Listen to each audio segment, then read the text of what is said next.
Welcome, everybody. We have a very special Sunday morning chat to finish out this 2024 season this year. We're sitting with Coach Milliken from Forest Hill. Coach, welcome in. Thank you. Thank you. Appreciate it. So let's jump right into things. You announced earlier this year this will be your last season as the manager over there at Forest Hill. What was your thought process that led you into that decision? Got a little scared beginning of the year, school year. My wife had to have surgery, and I looked at things and I said, well, listen, I've been coaching baseball for 39 years, and I love it. I wanted to be able to say, I could probably coach another 39 years, but one of the things I thought about was, I love baseball, but I love my wife more than that. So kind of old fashioned, but that's just that's the plain facts.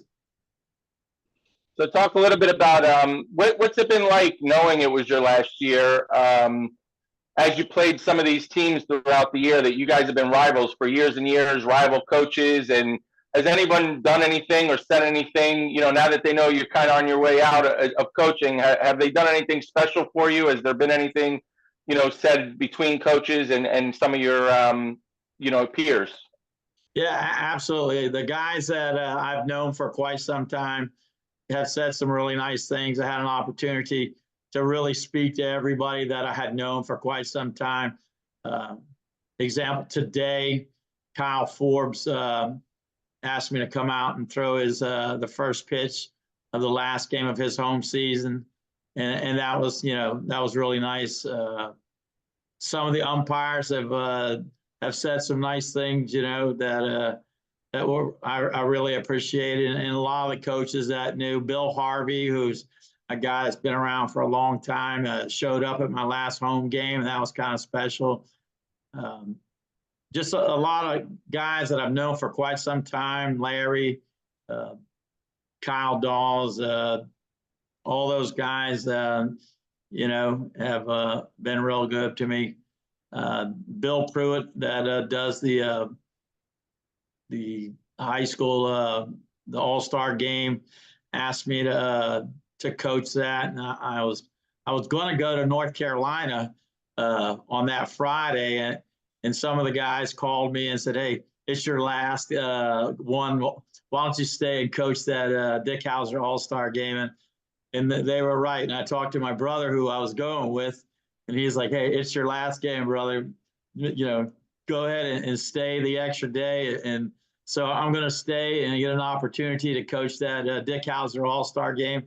And Bill Pruitt was kind enough. I asked him, would it be okay if I coached that last game with my coaching staff, Rene Rosario and Johnny Perez? And so he said, of course. And so I'll get an opportunity to coach that last game with my coaching staff. That's awesome.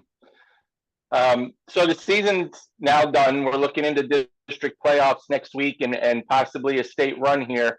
Tell me some of the emotions you've felt throughout the process and how hard it is to go through these emotions in real time, knowing that you still have to keep the focus on this year's team who's having a pretty decent season. Well, you're right. As far as the emotions, you got to keep saying, okay, I got to focus on the right now, which is the game at hand. And while the whole time you do, well, this could be my last game. This could be the last one. And, we did that last night against South Fork. And it was one of those situations where you get into the sixth inning and you're losing. You're like, man, I read this devotional every morning. And it's funny because the good Lord works in mysterious ways. And he said in the devotional, finish strong. And I did, you know what, we're going to finish strong. And so in the sixth inning, we were able to make a comeback and win 2-1 against South Fork. And we finished strong. We were able to win the last game of the regular season. So we're going to go with that, win or lose, we're going to try and finish strong. We're going to go out there and play the best baseball we can. Sure. So a lot changed from when you started coaching to now, and coaches talk all the time about how things have changed for the worse in high school baseball. But give me some of the areas where you think that today's game or what's going on in today's high school baseball has actually changed for the better over the course of your coaching career. one of the things for sure is the talent level, I believe, has increased. Not only as the players, but the coaches themselves. I think there's a lot more information out there that both coaches and players can put their hands on as far as that is concerned. And a lot of it's due to things like what you guys do with your program, just having the ability to see extra hitting skills, extra pitching drills. All those little things help you add up, a better quality of coach, a better quality of player. You get an opportunity to speak with guys. Just this sounds really old, but just the opportunity to use a cell phone and talk to guys. I mean, when I first started, there was no such thing as a cell phone. Now you can call guys all the time and say, hey, what did that guy look like? Hey, I got a problem with this kid. Well, what are you doing with that kid? And so, a lot of these guys have grown up with cell phones, and we didn't even know about a cell phone when I first started coaching it. But just the little, technical things that have really helped improve the game. So that's one of the things, or some of the things. Sure. So when you look back, and I'm sure you'll get to reflecting further after the season's over, but when you look back on your career, what are some of your favorite memories of coaching, like things that just stick out in particular through the course of your career? That's a great question, because there've been so many good things that, when you've coached 39, 40 years, you do, wow, look how many good things have happened. Some of them are being able to coach against guys that you really, really respect. Some of them are being able to coach those players that you see grow up down the line and just become just really fine young men and great guys. I had an opportunity to coach some guys that got in the big leagues, and had an opportunity to coach some guys that started businesses here, in West Palm Beach and in Key West. You had some opportunities to see guys. Mario, a kid that played ball for me, wasn't big as a minute. We're playing Jupiter and playing for the district championship, and we're trying to stall. Kids throwing a heck of a game against us. And I say, hey, listen, take the first pitch. And Mario calls timeout, walks down to me and says, Coach, and he had a real thick Hispanic accent, says, Coach, I promise you, he's going to throw me a fastball, and I'm going to hit it out of the park for you. Sure enough, like it was written in a storybook, he hit the ball out of the park, and we won on a walk-away home run in a game. So it's just those things that, were real special throughout the seasons and throughout the career. Guys that, come up and said, hey, you did a real nice job. I got a chance to talk with Suncoast, Jimmy, and he said some things that were special to me. He says, when he first started coaching at Suncoast, he said, listen, I want to build a program like yours, where there's a lot of discipline. Guys are coming out to play hard. And those are some of the things that, did we win 1,000 games? No, sir. But did we win 491? Yeah. But more than the numbers, I think we were able to say, okay, if you're going to play Forest Hill, you're going to have to come out and beat us. They're not going to give you the game. And those are some of the best compliments that I got, and those are the things that I look back on and do. Man, we have some tough kids that played for us, and that was great to see some of those kids just grind it out every day at practice, at the games, just those things like that, Sure. And following up on that a little bit, because you did talk about Coach Benio over at Suncoast. I've had the great opportunity this week. We have coaches retiring in Broward, Terry Portice, and in Miami, Tom Duffin. And I got to speak with both of them a little bit with this next question, which is, when you get people of your level that have, like, what's the pride factor, and how good does it make you feel that when, the coaches I've talked to about you retiring, they all have the same thing to say. They all look up to you. They all look up to the way you ran your program. They all, respect everything that you did throughout your career at Forest Hill, and they want to model their programs after that. How much pride is there in that? And to be able to actually have other coaches tell you that now in your last year? It's special. It is special to hear guys like Tom Duffin and Casey, or John I. Leonard and Jimmy and those guys to say those things. I think some of the greatest compliments you can get is from your peers, and that's how special that is to hear those guys say that. Not to hear them say, "Well, you won this many games," but to hear them say, you run a quality program, and that's just not me. To be quite honest with you, that's the quality program starts from the ground up, from those kids, and I've been fortunate to have those coaches around me that, I'm the name on the program, but those guys, Renee and Johnny, they're part of the backbone of the program. And without those guys, we're really nothing. I tried to, we're going to have our end of the year banquet. And I talked to Renee Rosario, who's been with me 15, 20 years. And I said, listen, I need to talk to you now.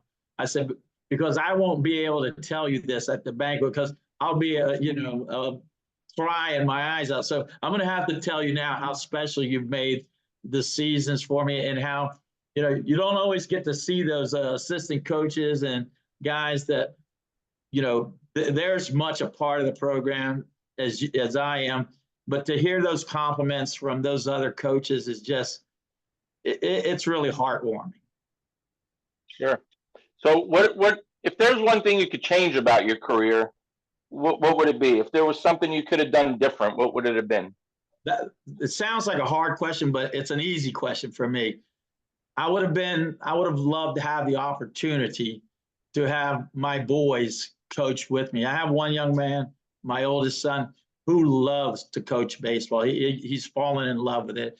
And he got a chance to coach 1 year with me, and then he joined the Navy. And he's always wanted to be a coach, and he probably will be.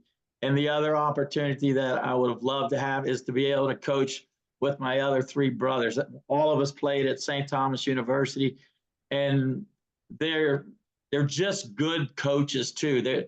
One of them coached on the national United States, one of their all-star teams, and my other brother coached at North Miami Beach for a while with our youngest brother. And it would have been just a special thing to be able to coach with them for a couple of years. I just think it would have been a great mix. Now, I don't know who would have got to be the boss, but it would have been real special to have the opportunity to coach with my family. And I guess the last thing would have been if my dad could have seen me coach. Sure. So you're going to have a lot of emotional moments. You've had a lot of emotional moments, I'm sure, throughout the year. You have a bunch of them coming up here. You mentioned the banquet. You mentioned sometime over the next month, whether it be next week or in the state championship, you're going to play. You're going to coach your final game. You got seniors you're saying goodbye to. Which moment do you think is going to choke you up the most? Which one are you looking at and saying that one's going to get me? It'll probably be that one at the banquet when everybody's looking and you go to make that speech and you have to say thank you and know that that's it. That's your walk away. Especially, and I'm getting choked up now, when you go to thank, or when I go to thank my wife, because without her, none of this happens. None of this happens. I always say my poor wife for the last 39 years has been a baseball widow. She's washed uniforms, done everything you can imagine. She's been the background, but nobody gets to see that. But guys like you and coaches that you've been with, and so they know how special that is, and it's just that'll be a tough one to say thank you. Sure. Well, I'm gonna finish on this. You're gonna have another opportunity come October to maybe say goodbye to these people. Obviously, you guys know that we started our HSBN Hall of Fame last year. We inducted a bunch of Miami and Broward coaches, and this year we're focusing in on the Broward coaches. And over the weekend, what I'm going to be doing is a lot of these Zoom calls, letting people know that they're going to be inducted in the 2024 class. And I'm proud to tell you that you're going to be one of those people in the 2024 class. So congratulations. Wow. Thank you. I don't know what to say about that. Thank you. That's a special. I'm all. I would have never. I was never looking for that one, and that hit me out of the blue. Sure, sure. Well, you definitely deserve it. Let me just say, finishing out, thank you for everything you've done. You've been a great, great partner to HSBN since we started. You've been one of the coaches that have, done everything we've asked of you as far as attending media day and getting all your stats in and doing everything else and just making it real easy to do what we do. So I just, I speak for a lot of coaches and the baseball community to saying congrats on your retirement, and it's going to be well deserved. Well, that's pretty special coming from guys like you. I really appreciate it.